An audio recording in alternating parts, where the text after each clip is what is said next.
मी कुठल्या पॉइंटवर येतोय तर पॉइंट हा आहे, men and women are equal.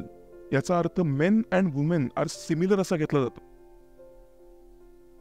आणि सगळे प्रॉब्लेम्स तिथनं सुरू झालेत की सिमिलरिटी एकमेका, तू कमवतो मी पण कमवतो, तू सिगरेट ओढतो मी पण ओढते, ड्रग्स है मी तुझ्यासोबत दुप्पट ओढते.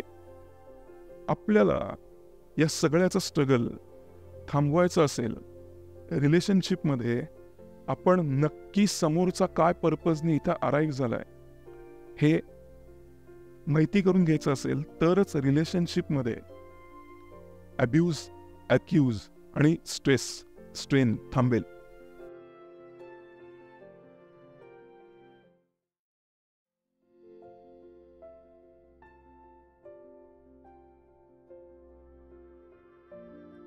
स्पिरिच्युअलिटी ही बकवे कपडे घालणाऱ्यांचीच जागीर होऊन बसली आहे.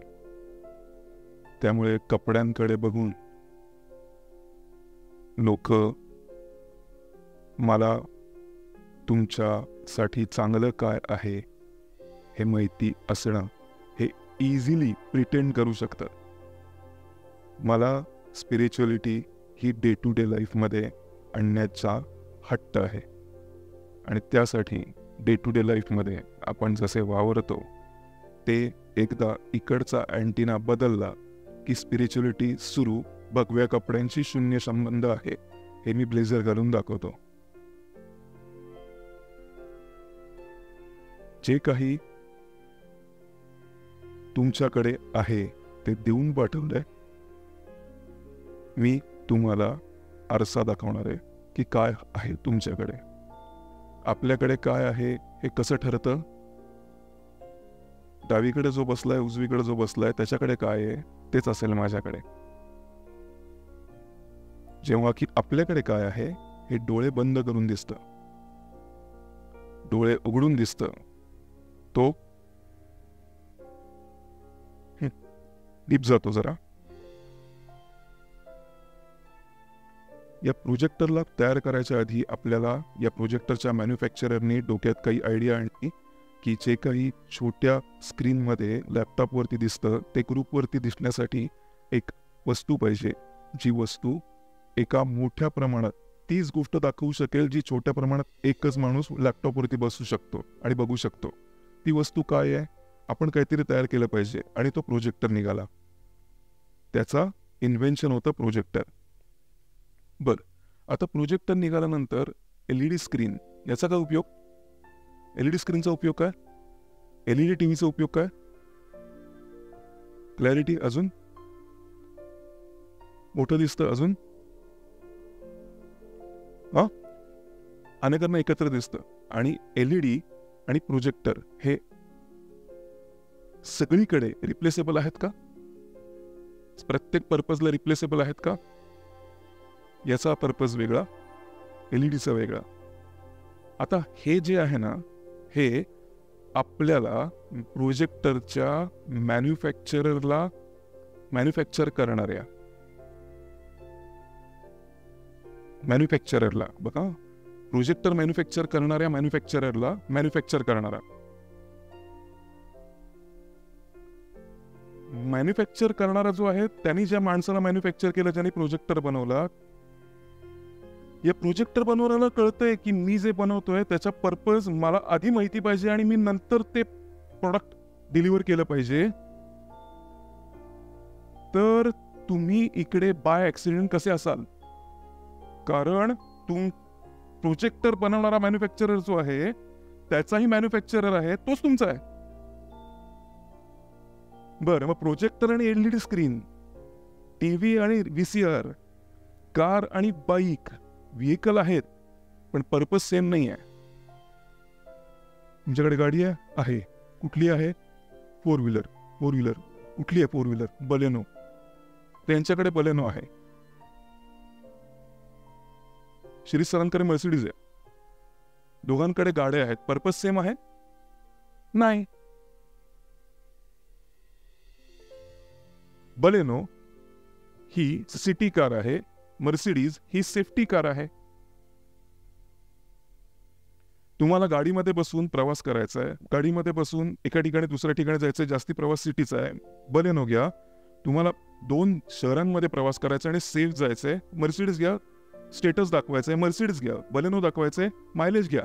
स्टेटस नाही मिळणार. पजेरो जे देते ते इग्नोर होतं, मर्सिडीज जे देते ते इग्नोर होतं, आणि बलेनो कशासाठी बनवली आहे हे माहिती नसल्यामुळे ते इग्नोर होतंय. बलेनोचा पर्पज माहिती असेल तर आपण त्याचा यूज करतो. बलेनोचा पर्पज माहिती नसेल तर त्याला मिसयूज किंवा ॲबनॉर्मल यूज, ॲब्यूज, एखाद्या वस्तूचा पर्पज माहिती नसेल. मी ही बॉटल पाणी कॅरी करण्यासाठी वापरतो, ठीक आहे. मी याला टूथपेस्ट लावून दात घासले आणि दात पडले म्हणल्यावर मी बिस्लरीच्या कंपनीवर केस केली. तुमच्या बाटलीने दात पडतात. त्याला सिनारिओज इमॅजिन होणार नाही नक्की केलंय का याने. मग मी याचा ॲबनॉर्मल यूज करतो, त्याला अब्यूज करतो. आता आपल्याला रिलेशनशिप्स या गोष्टी बाबतीत हे माहिती असेल की आपली ज्यांच्याबरोबर रिलेशनशिप आहे त्या माणसाला इथे पाठवण्याचा पर्पज काय आहे, तर आपण अब्यूज करणं थांबवू शकतो. हे लक्षात येतं आपण कुठं चाललोय. आता अब्यूज करणं थांबवू शकतो म्हणजे काय, म्हणजे असं, हा एक माणूस आहे, हा माणूस कोणी स्त्री पुरुष कोणी असू शकतो. आपल्याला रिलेशनशिप जर सोपी करून घ्यायची आहे तर याच्यासाठी बेस्ट उपाय काय आहे, हा जो माणूस आहे याची आणि याची रिलेशनशिप आहे. हा आहे भाऊ बहीण, नवरा बायको, क्लायंट वेंडर, नाहीतर शेजारी, नाहीतर मग कलिग्स. ही रिलेशनशिप सोपी करण्यासाठी हे जर बॉइल डाऊन करायचं आहे, ज्याच्यामुळे तुम्हाला जास्ती कळाल आणि ज्याच्यामुळे तुमचा काउंटर पार्ट जो आहे तो सुद्धा तुम्हाला जास्ती कळेल आणि काउंटर पार्टलाही कळेल की तो कसा आहे. याला हा कळेल, याला हे कळेल. तर यासाठी काय केलंय आपण, यासाठी हे बॉइल डाऊन केलंय फेमिनाईन आणि मॅस्क्युलिन क्वालिटीजवर. महर्षी व्यासांनी पुरुष सूक्त आणि श्री सूक्त याच्यामध्ये 2-3 लेअरच्या मागे लपवून ठेवलेलं नॉलेज आहे. हे वाचल्या कळेल असं नाही. 3 वेळा 4 वेळा पारायण केली की आपल्याला कळायला लागतं, अरे हे तर असं आहे. ते ज्ञानेश्वरीचं असतं ना असं, की ज्ञानेश्वरी 4थ्यांदा वाचा तुम्हाला वेगळीच कळते, 10व्यांदा वाचा तुम्हाला वेगळीच कळते. कुठलेही रिलिजियस स्क्रिप्चर जे आहे तुम्ही जर ते परत वाचलं तर तुम्हाला त्या नव्याने कळतं. पुरुष सूक्त आणि श्री सूक्त याच्यामध्ये जे त्यांनी सांगितलंय ते अवाक करणारं आहे. त्याची सुरुवात अशी होते की संपूर्ण सृष्टी जेव्हा निर्माण झाली, संपूर्ण सृष्टी जेव्हा निर्मात्याने निर्माण केली. निर्माता काय, जो क्रिएटर आहे तो. क्रिएटर आहे त्याने सृष्टी का निर्माण केली, नाही ताकद दाखवायची होती. सृष्टीची निर्मिती का झाली याचं कारण तुम्हाला माहिती आहे. जो क्रिएटर आहे त्याला काही जण ब्रह्मा म्हणतात, काही जण गॉड म्हणतात, जो किंवा जनरेटर म्हणतात. जो तो एक ती ताकद जी आहे ती ताकद अशी आहे की तो क्रिएटर असल्यामुळे, म्हणजे तुम्ही फेमिनिन क्वालिटीच्या काही मुली, मी मुद्दाम ही शब्द वापरतोय, फेमिनिन क्वालिटीच्या काही मुली, स्लिप ऑफ टंग असेल बहुतेक असं तुम्हाला वाटू शकतं. नाही, मी स्वतः फेमिनाईन आहे पण पुरुष आहे. मी मुलगा आहे पण फेमिनाईन आहे. तसं फेमिनाईन क्वालिटीचे काही मुलं असतात, फेमिनाईन क्वालिटीच्या काही मुली असतात, मॅस्क्युलिन क्वालिटीचे काही पुरुष असतात, मॅस्क्युलिन क्वालिटीचे काही मुली असतात. मी फिमेल आणि मेल बद्दल बोलत नाहीये. आपल्या प्रत्येकामध्ये अर्धनारी नटेश्वर हा लपलेलाच आहे. डॉमिनंट क्वालिटीज आपल्या फेमिनाईन असू शकतात, नाही तर मॅस्क्युलिन असू शकतात. आहेत दोन्हीही. त्या कशामुळे डॉमिनंट असतात. पहिला, आपल्या घरामध्ये जास्ती आपला सांभाळ कुठल्या क्वालिटीने केलाय. मावशांकडेच मी वाढली आहे. 3 मावशा होत्या माझ्या. शक्यता आहे तुम्ही फेमिनाईन डॉमिनंट असाल. नाही, माझ्या घरी एकत्र कुटुंब होतं. काका लग्न व्हायचं होतं, दुसरा काका त्यांनी संन्यास घेतला होता, पण मी जन्म झाल्यानंतर 5 वर्षांनी घेतला आणि माझे वडील खूप स्ट्रिक्ट होते, आर्मीचं कल्चर होतं, आईला व्हॉइस नव्हता. ही मॅस्क्युलिन मुलगी असू शकते. संपूर्ण सृष्टी जेव्हा निर्माण झाली तेव्हा ती क्रिएटरला स्वतः क्रिएटिव्ह असल्यामुळे, आणि फेमिनाईन क्वालिटीची एक मुलगी असते जिला खूप बोलून गोष्टी सांगायला आवडतात, ती मुलगी जर मी 100 दिवस, म्हणजे आपले युकेला आपले जे केअर प्रोव्हायडर्स आहेत ते मला भेटल्यानंतर म्हणतात बोलायलाच कोणी नाही. हे मुलींचं आहे, सर आहोत तिकडे, बोलायलाच कोणी नाही. मी असा विचार करतोय की त्यांना बोलायला ज्यांना आवडतं, फेमिनाईन क्वालिटीची एक मुलगी आहे, त्यांना 10 वर्ष एका बंद खोलीमध्ये ठेवलं तर तिला काय होईल त्या मुलीला? 10 वर्ष फार मी ॲम्बिशियस बोलतोय, लक्षात येते का? मुलीला फेमिनाईन क्वालिटीचं सांगितलं बोलू नको. 10 वर्ष काय होईल त्या मुलीचं? वेडी होईल हे मान्य करतो. आता जर क्रिएटरला वेडं व्हायचं नसेल तर त्यांनी आतमध्ये धकधकणारी क्रिएटिव्हिटी बाहेर काढली पाहिजे ना. काढली, सृष्टी निर्माण झाली. एवढ्या ताकदीचा क्रिएटर आहे तो. त्याची क्रिएटिव्हिटी त्याला आतमध्ये ठेवता येत नाही. काही जण असतात ना, विभो हे तुला सांगतो, कुठेही सांगू नको. तो शोधायलाच लागतो, कोणाला सांगता येईल. अशी काही जण असतात ना. तसं एक क्रिएटरचं, तो स्वतः क्रिएटर आहे. त्यांनी ताकद दाखवायला सृष्टी निर्माण केली, आणि सृष्टी निर्माण करताना आधी नदी, पाणी, झाडं, जमीन, आकाश हे निर्माण केलं. आणि आता झालं असं की झाडांना निर्माण तर केलं, पण त्यातनं पडणारी फळं, त्यातनं येणारे नवीन झाडं, त्याच्यानंतर होणारी फॉरेस्ट, त्याच्यानंतर निर्माण झालेले प्राणी, त्या प्राण्यांची, झाडांची, माशांची, पाण्याची, नदीची स्वच्छता, काळजी, मेंटेनन्स, हे सगळं होण्यासाठी त्याला एक मॅनेजर पाहिजे होता. मी मॅनेजर म्हणतोय. मॅनेजर म्हणजे काय?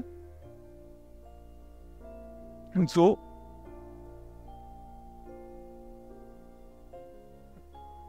मला फार आश्चर्य वाटायचं की जबरदस्त अशा मोठ्या मोठ्या इन्स्टिट्यूट्स असतात, business institutes, executive business institutes, आणि शेवटचा त्यांचं ना डिग्रीमध्ये एम लिहिलेलं असतं, Indian institute of management. Manager करायचं तुम्हाला. MBA फुल फॉर्म काय? ऍडमिनिस्ट्रेशन. यासाठी एवढ्या फीज. मग माझ्या लक्षात आलं, बहुतेक यांना कळलंय आपल्या संपूर्ण सृष्टीमध्ये जनरेटर, ऑपरेटर, डिस्ट्रॉयर, या गॉड मधला जो जनरेटर आहे, ऑपरेटर आहे आणि डिस्ट्रॉयर जो आहे, 10 अवतार ऑपरेटरचेच आहेत. मॅनेजरचेच आहेत 10 अवतार. ना जनरेटरनी घेतले ना डिस्ट्रॉयरनी 10 अवतार घेतलेत. विष्णूचे 10 अवतार आहेत. सांगायचंय काय? तू क्रिएटर नाही, तू डिस्ट्रॉयर नाही, तू माणूस असशील तर मॅनेजर आहेस, ऑपरेटर आहेस, ऍडमिनिस्ट्रेटर आहेस. ऍडमिनिस्ट्रेटरचं काम काय आहे? त्या वस्तूला, गोष्टीला, स्थितीला, व्यक्तीला बेटर करून सोडायचं. मॅनेजरचं काम काय? मॅनेजरचं काम एका शब्दात इकॉनॉमिस्टचं काम आहे. ज्याला हात लावेल ते बेटर झालं पाहिजे. व्यक्तीशी कॉन्टॅक्टमध्ये आला, तुला भेटण्याच्या आधी जी व्यक्ती होती, तुला भेटल्यानंतर ती व्यक्ती व्हॅल्यू ऍड करून गेली पाहिजे. 0.1% पण चालेल.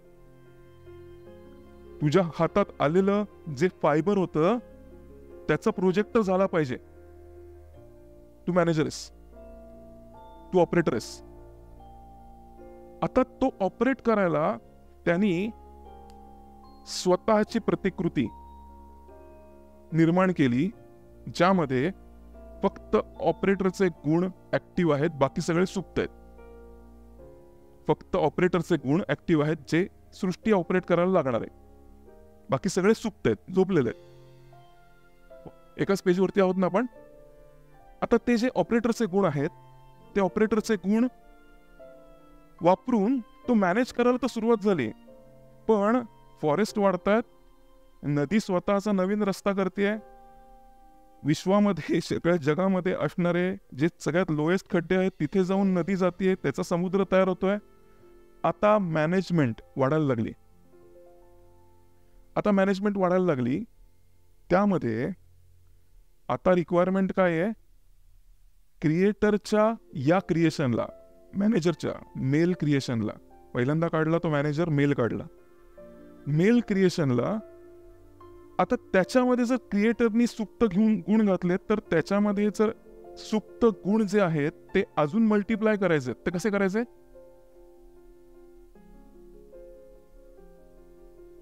आता येते फिमेल काउंटरपार्ट.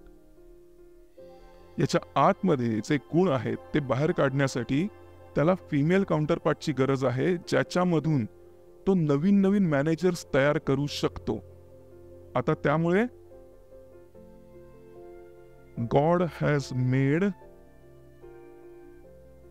मॅन. मॅन म्हणजे मी जेंडर नाही, मी माणूस असं म्हणतोय, मी स्त्री पुरुष मध्ये जात नाहीये, हा व्यक्ती.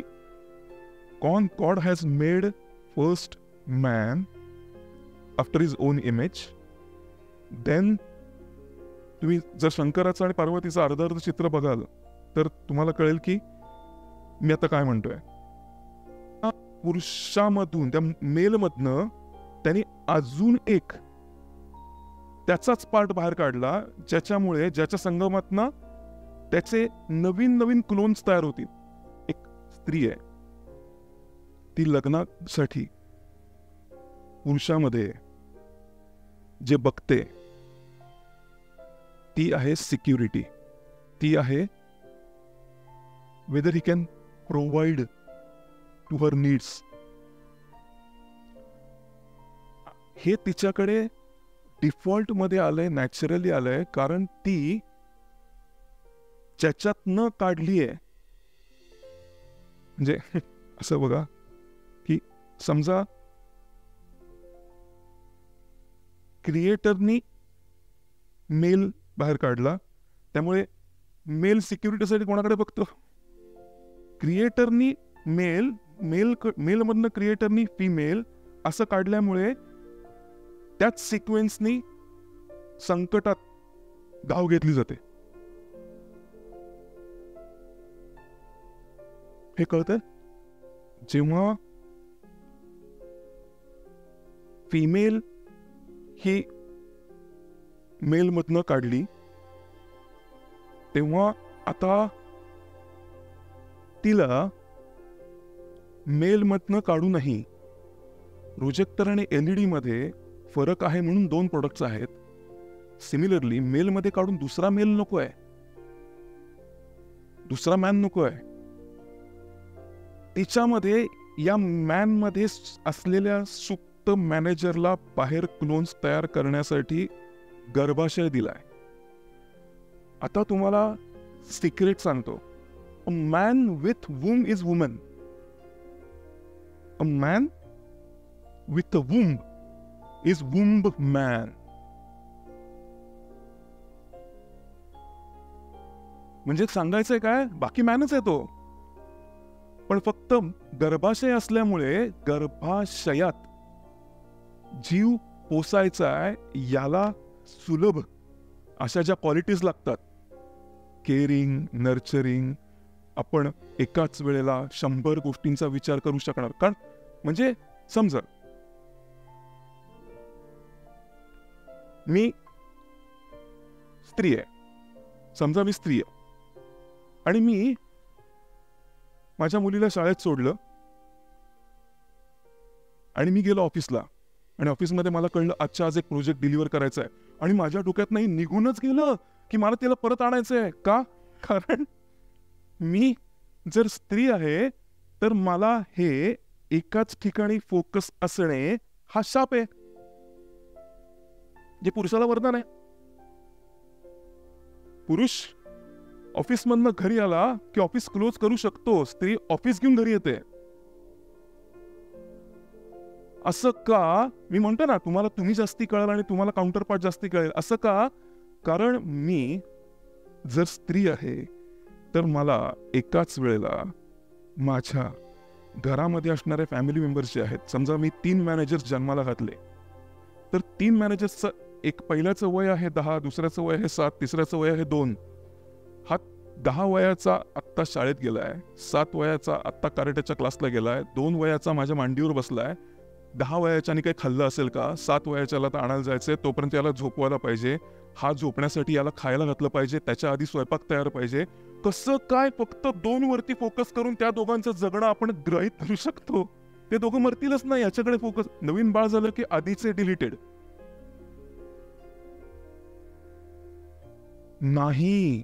त्यामुळे स्त्रियांचे डोक्यांमधले सगळे वायरिंग सगळीकडे जोडलेले आहेत. त्यांना कंपार्टमेंट करता येत नाहीत, हे वरदान आहे. त्यामुळे त्या बोलताना सुद्धा फेमिनाईन जे असतात ते बोलताना पण त्यांना असं सांगा की तुम्ही कधीतरी की हा कसा होता दिवस, आजचा दिवस ना, सकाळी उठले आणि त्याच्यानंतर ब्रशवरती ते टूथपेस्ट घेतले आणि खालीच पडली. अरे काय झालं होतं, मी एकदा ना लहानपणी गेले होते शाळेमध्ये, तेव्हा टूथपेस्ट आणायला गेले होते, त्या टूथपेस्टवाल्याच्या हातनं टूथपेस्ट पडली, टूथपेस्ट खाली पडली होती. मला एवढं हसू आलं. आणि त्याच्यातनं दुसरे गिऱ्हाईक आलं आणि दुसरे गिऱ्हाईक आलं, त्यांनी नेमकं टूथब्रश मागितला. मी म्हटलं माझा टूथब्रश आहे, तो मी आधी घेतला, यांनी का आधी घेतलं? त्याच्यानंतर मी रिक्षावाल्याकडे गेले आणि त्याला दिलसाठी विचारलं कितीला घेणार तू, आता जायला मुलुंडला जायचं, किती घेणार? तो म्हटलं 100. काय झालं? रिक्षावाले त्यातल्या विचार पुण्यातले बरे. तू समोरचा ऐकत बसतो, याला नक्की काय म्हणायचं? हिला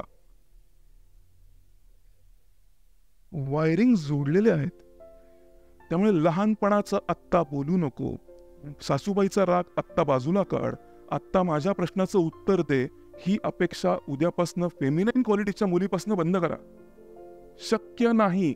जोडलेलं आहे, कारण एकाच वेळेला खूप सारे नर्चरिंग करण्याच्या टास्कवरती काम चालू आहे.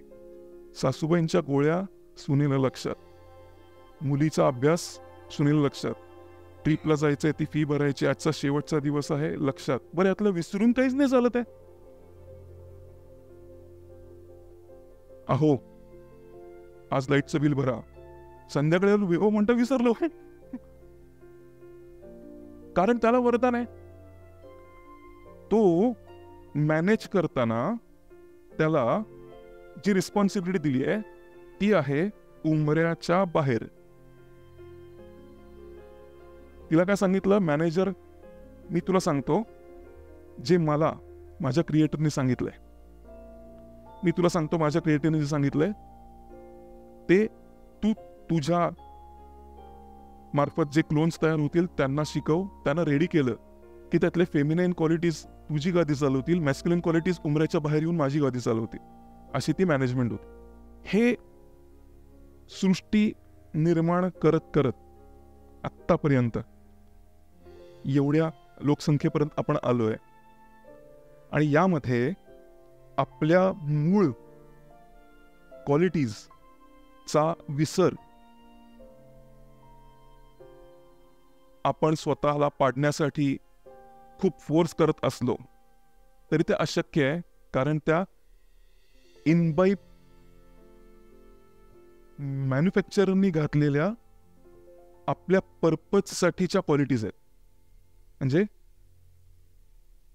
याला तुम्ही खाली चाकं लावून याच्यावरती पाय ठेवून स्केटबोर्ड म्हणून जरी उपयोग केला तरी हा प्रोजेक्टर म्हणून जन्माला आलाय हे विसरणं शक्य नाही. आणि तो प्रोजेक्टरच राहील. त्यामुळे what men can do even we can do, याच्यामुळे ते स्त्रिया हे विसरत चालल्यात की they are here to do something what men cannot do. Purpose same नाही आहे. पण झालं काय, झालं असं की स्त्रियांनी जेव्हा त्या उमऱ्याच्या दहलीजच्या आतमधल्या रिस्पॉन्सिबिलिटी सुरू केल्या घ्यायला, आणि त्याच्यानंतर काही वर्षांनी असं सुरू झालं की बेटर कुठल्या आणि ॲव्हरेज कुठल्या, श्रेष्ठ कुठल्या आणि कनिष्ठ म्हणजे इन्फिरियर कुठल्या, यामध्ये घरातलं इन्फिरियर आणि बाहेरचं सुपिरियर असं सुरू झालं आणि गोंधळ झाला सगळा. म्हणजे जेव्हा आपल्याला या पूर्वी कसं असायचं आपल्या आजोबा आजी यांच्यासाठी की त्यांना रोल्स डिफाईंड होते.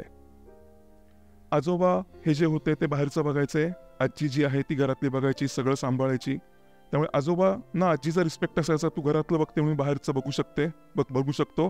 आजोबांचा रिस्पेक्ट असायचा आजीला, कारण तुम्ही बाहेरनं काही कमवून आणताय म्हणून मी हे सगळं मॅनेज करू शकते. नंतर हळू झालं कसं, स्पेशली दुसऱ्या महायुद्धानंतर स्त्रिया पण बाहेर पडायला लागल्या. आणि बाहेर पडण्याचं कारण काय, तू घरातच असतेस, तुला काय लागतंय, तुला बाहेरची दुनिया माहीत नाही, तू घरात असतेस, त्यामुळे तुला एवढं जमलंच पाहिजे आणि हे पण आलं पाहिजे. रोल्स ऍड होत गेले, रिस्पेक्ट कमी होत गेला. कमवणे ही एकमेव महत्वाची गोष्ट ठरायला लागली आणि आता रिस्पेक्ट मिळवायला स्त्रियांनी उमरे सोडले. पण फेमिनाईन स्त्रियांबाबतीतला मी एक सिक्रेट सांगतो. फेमिनाईन स्त्रिया यांना जर आज विचारलं घरामध्ये, तुम्हाला मी पूर्णपणे घरात सगळ्यात श्रेष्ठ माणसांना मिळतो तो रिस्पेक्ट देईन, एक्नॉलेजमेंट देईन, तुझ्या हातात सगळा पगार देईन, घरात आल्यानंतर सगळं इन्कम तुझ्या हातात देईन, ते इन्कम दिल्यानंतर तू ठरव माझा पॉकेट मनी काय आहे. पूर्णपणे रिस्पेक्टच्या वातावरणात जर स्त्रियांना घरात ठेवण्याची लिबर्टी किंवा मुभा मिळाली तर फेमिनाईन स्त्रिया काम करू इच्छित नाहीत. त्यांना घर सांभाळायचं, ते एन्जॉय करतात घर सांभाळणं. त्यांना ते आवडतं की मुलगा सारखं आई मला हे पाहिजे, आई मला, मग त्यांनी ओरडत, हे सारखं काय आई जा तिकडे, तो खरंच गेला तर आवडत नाही. त्यांना पाहिजे असतं सगळ्यांना, सासूने मला बोलवावं, सासऱ्यांचं माझ्याशिवाय आडावं, नवरा तेवढ्यात बोलवावा, आणि मी अरे ह्या सगळ्यांना ना माझ्याशिवाय सुचत नाही बाई ग असं म्हणून मी जायचं, पण सगळं हवं असतं. हे आहे त्यांना जे त्यांच्या पर्पजनुसार, त्यांच्या DNA नुसार त्यांना बनवलंय. आता काय आलं, सोशल प्रेशरमुळे त्याने उमरा सोडलाय. त्यामुळे त्या असतात जेव्हा ऑफिसमध्ये, त्यांचं निम्म लक्ष घरातच आहे. मी कुठल्या पॉइंटवर येतोय तर पॉइंट हा आहे, men and women are equal. याचा अर्थ men and women are similar असा घेतला जातो.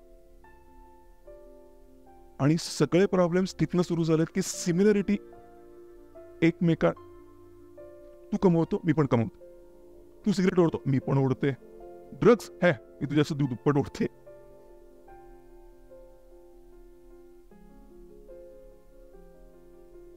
आपल्याला या सगळ्याचा स्ट्रगल थांबवायचं असेल, रिलेशनशिपमध्ये आपण नक्की समोरचा काय पर्पजने इथं अराईव्ह झालाय हे माहिती करून घ्यायचं असेल तरच रिलेशनशिपमध्ये अब्यूज, अक्यूज आणि स्ट्रेन थांबेल.